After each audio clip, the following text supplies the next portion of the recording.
Hi, I'm RJ Baxter with Fairway Independent Mortgage with your Saturday strategy. Well, today's the big day, TRID. This is the big day we've been waiting for, the sweeping changes in the mortgage industry that we've all been talking about.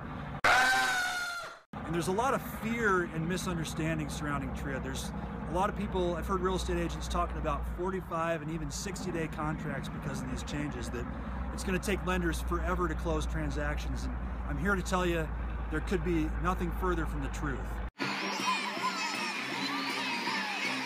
I am not anticipating any delays in closings or longer contracts being needed because, first of all, Fairway has systems in place and they've trained us very well on these changes that are coming to make sure that we continue to meet deadlines in a timely manner and we can close transactions fast.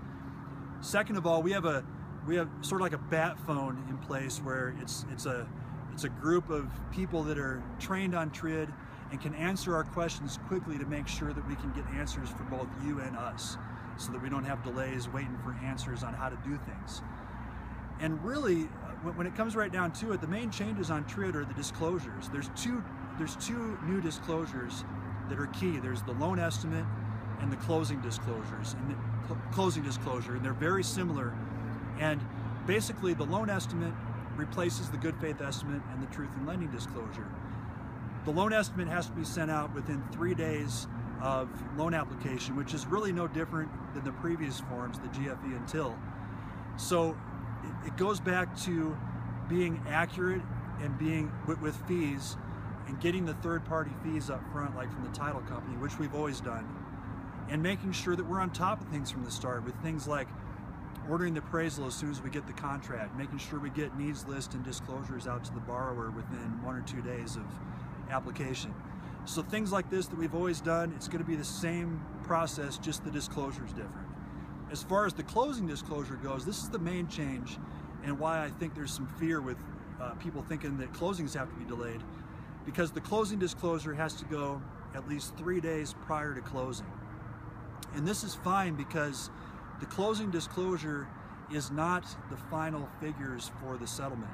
The closing disclosure is essentially like the loan estimate, and it's a binding document. So once it goes out, I as the lender am bound to those fees, charges, the interest rate, and that kind of thing, unless there's what we call a change in circumstance, which is something like a loan program change, or by the request of the borrower, they want to, for example, raise the rate and obtain a credit from me as the lender to offset their fees and charges. So there's really not a change that I'm anticipating is going to delay closings. So my strategy this week is to make sure that you are also prepared for TRID. Call me in the office if you have any questions, and you can email me this weekend, rjbaxter@fairwaymc.com, MC for mortgage company, with your TRID questions to make sure that you are also prepared. But I'm here for you guys. Just let me know what I can do to help you understand these changes. And also, as a strategy, go in with a 30-day contract. Go in with a 35, 40-day contract. You don't need to write a contract for 45 or 60 days. Put your buyers in a competitive advantage by continuing to write contracts with timelines that sellers want to have. So anyway, that's my strategy for this week. I hope that helps you guys out. TRID is coming. Let's do it Monday, guys.